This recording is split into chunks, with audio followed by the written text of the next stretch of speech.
আসসালামু আলাইকুম, আপনারা নিশ্চয়ই ভালো আছেন। আজকে যে বিষয়টা নিয়ে আমি আসছি আপনাদের সামনে সেটি হচ্ছে অ্যাক্সিডেন্ট। আচ্ছা, তার আগে আমি এই রাস্তাটি সম্পর্কে বর্ণনা দিই। এটি হচ্ছে হেমায়েতপুর সিংগাইর মানিকগঞ্জ সড়ক। এটি আগে অনেক ন্যারো একটা সড়ক ছিল এবং রাস্তার মাঝখানে মাঝখানে অসংখ্য এরকম উঁচু উঁচু কালভার্ট ছিল। জয়মন্টপ বাজার জায়গাগুলোর নামগুলা খুব সুন্দর করে মানে সাইনবোর্ডে লিখে দিচ্ছে, দেখতে ভালো লাগে, একটা ফরেন ফিল আসে। Beautiful route. এই রাস্তার কোয়ালিটি যেমন ভালো, এই রাস্তার দুই পাশের ল্যান্ডস্কেপগুলোও অসাধারণ।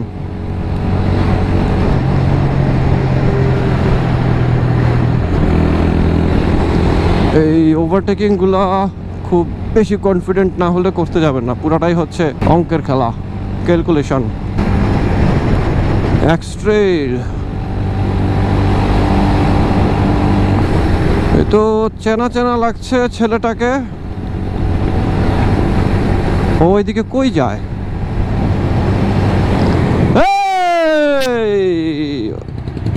Wow wow wow wow wow, মানে হোয়াট এন এন্ট্রি।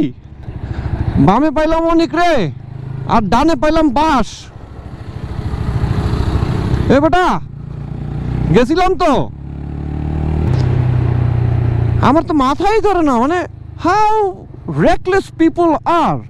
মানে কেউ যদি সামান্য একটু ডানে থাকতো, কোনো বাইকার, হ্যাঁ, তাহলে তো একদম ডিরেক্ট মানে ওই বাসের মধ্যে বিন্ধ হয়ে যেত একদম। তো যে বিষয়টা নিয়ে আপনাদের সাথে আজকে ডিসকাস করতে যাচ্ছিলাম, অলমোস্ট সেটাই হয়ে যাচ্ছিল ওই নসিমনের কল্যাণে। এই অ্যাক্সিডেন্ট আমরা কম বেশি সবাই করেছি, হয়তো নিজের দোষে বা অপরের দোষে, হয়তো বা কখনো রাস্তার কারণে।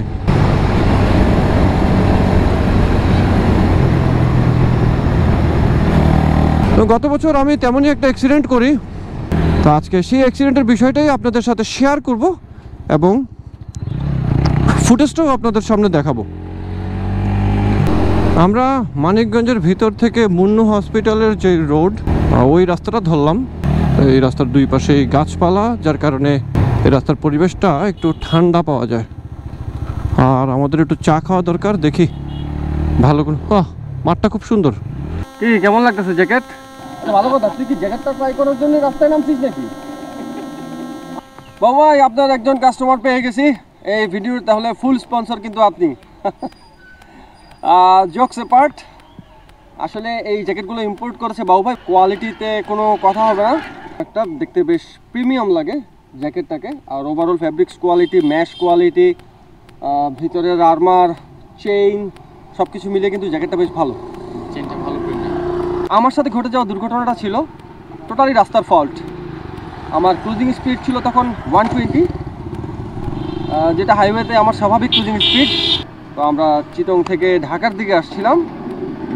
তো সেখানে আপনার ছোট দারোগার হাট ক্রস করার পরপরই সময়টা ছিল হচ্ছে জুম্মার ওয়াক্ত, শুক্রবার জুম্মার ওয়াক্ত। রাস্তাঘাট একদম ফাঁকি ছিল এবং আমার মানে প্রত্যেকটা গাড়ি বেশ ভালো স্পিডে যাচ্ছিল। তো আমি ওই ট্রাফিক ফ্লো মেনটেন করার জন্য আমারও ভালো স্পিড ছিল, মোটামুটি 120 130 ছিল। আমি যখন ছোটো কমলদহ বাজারটা ক্রস করি তখন আমার স্পিড ছিল 120+। তো ওই বাজারটা ক্রস করার পরপরই আমার অ্যাক্সিডেন্টটা হয়। তো রাস্তা একদমই ফাঁকা ছিল, শুক্রবার জুম্মার ওয়াক্ত। একদম রাস্তার মাঝখানে 3-4টা টিউমার দেখতে পাই। তো মানে রিয়াকশান টাইম এতই কম ছিল যে আমি অ্যাভয়েড করতে পারিনি। আমি ওই পরপর 3টা টিউমার হিট করি। তো যার কারণে একটা টিউমার হিট করলে হয়তো আমি মানে লাফ দিয়ে আবার ল্যান্ড করে বাইকটা নিয়ন্ত্রণ করতে পারতাম, কিন্তু কনজিকিউটিভলি 3টা টিউমার, মানে একটা টিউমারকে হিট করে ল্যান্ড করলাম আরেকটা টিউমারের উপরে, দেন ওইটা থেকে উঠে ল্যান্ড করলাম আরেকটা টিউমারের উপরে। তো পরপর 3টা টিউমার হিট করার কারণে আমার ট্যাঙ্ক স্ল্যাপিং হয়ে যায় এবং স্পিড যেহেতু 120 ছিল, ট্যাঙ্ক স্ল্যাপিংয়ের ফোর্সটাও বেশি ছিল। আপনারা জেনে থাকবেন যে স্পিড যত বেশি থাকে ট্যাঙ্ক স্ল্যাপিংয়ের ফোর্সও তত বেশি থাকে।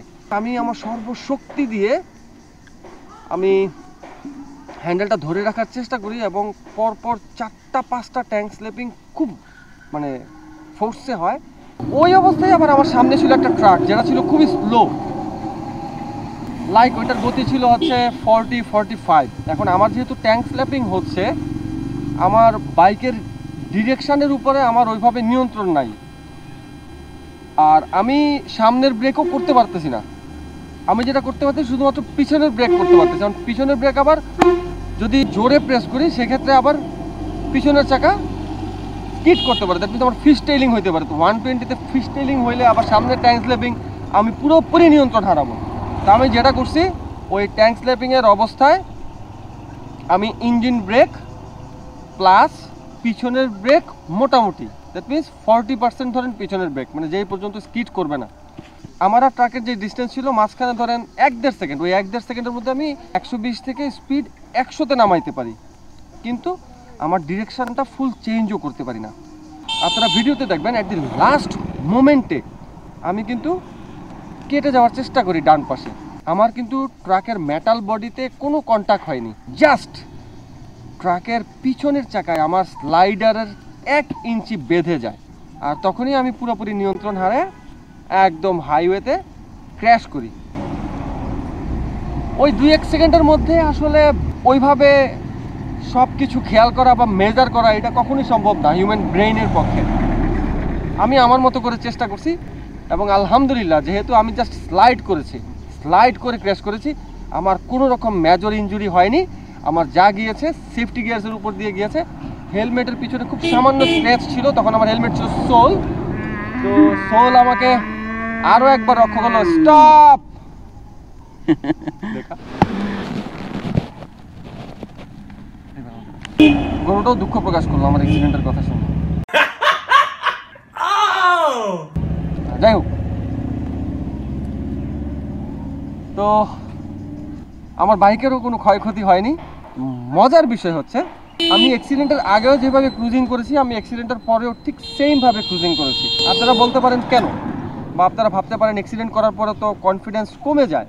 অনেকে অ্যাক্সিডেন্ট করার পরে সপ্তাহ 10 দিন 15 দিন আর আগের মতো বাইক চালাইতেও পারে না, বা 1 মাস চালাইতে পারে না, অনেকে হয়তো সারা জীবনেও পারে না, তার ভিতরে একটা ট্রমা কাজ করে। আমার ভিতরে সেটা কাজ করেনি, কারণ একে তো হচ্ছে আমি আমার রাইডিংয়ে বেশ প্রফেশনাল, আমি দীর্ঘদিন ধরে রাইড করতেছি, আমি জানি কেন এবং কী কারণে অ্যাক্সিডেন্ট হয়। তো এই অ্যাক্সিডেন্টটা আমার নিজের দোষে হয়নি, এটা রাস্তার দোষে হয়েছে, যেখানে আমি আমার স্কিলের ক্রেডিট দিব হচ্ছে 1%, বাকি 99% ক্রেডিট দিব হচ্ছে উপর আল্লাহ তাআলার। তো সেই জন্য আসলে আমার মধ্যে ওই ট্রমা জিনিসটা কাজ করেনি, বরঞ্চ জিদ কাজ করেছে যে রাস্তার জন্য অ্যাক্সিডেন্ট করলাম, এটার দায়ভার আমি নিব না, আমি আমার মতোই রাইড করব। তো পরবর্তীতে আমি ঠিক সেম গতিতে দৌলতের সাথে ওইভাবেই রাইড করে আমি আবার ঢাকায় পৌঁছাই। তো চলুন এবার ভিডিওটা দেখা যাক।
বাইকটা উঠান, এদিক থেকে উঠান।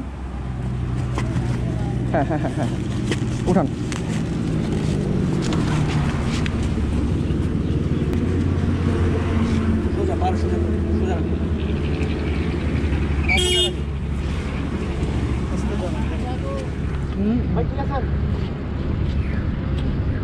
আপনি ঠিক আছেন? আমি ঠিক আছি। ঠিক আছে? হ্যাঁ, আলহামদুলিল্লাহ। আমি ঠিক আছি। হ্যাঁ, বাইকটা সাইড করি। আমার ট্যাঙ্ক স্ল্যাপ হচ্ছিল, ট্যাঙ্ক স্ল্যাপের মধ্যে তো ব্রেক করতে পারি না। ওইখানে ছিল একটা বাংলাদেশের রাস্তা।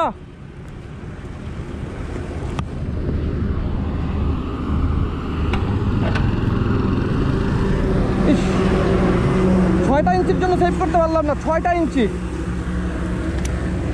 ইঞ্চির জন্য আমি শুধু আপনি কোন দিকে বলতেছেন, আমিও চাকা স্কিপ করে ওদিকে ঢুকে গেছিলাম।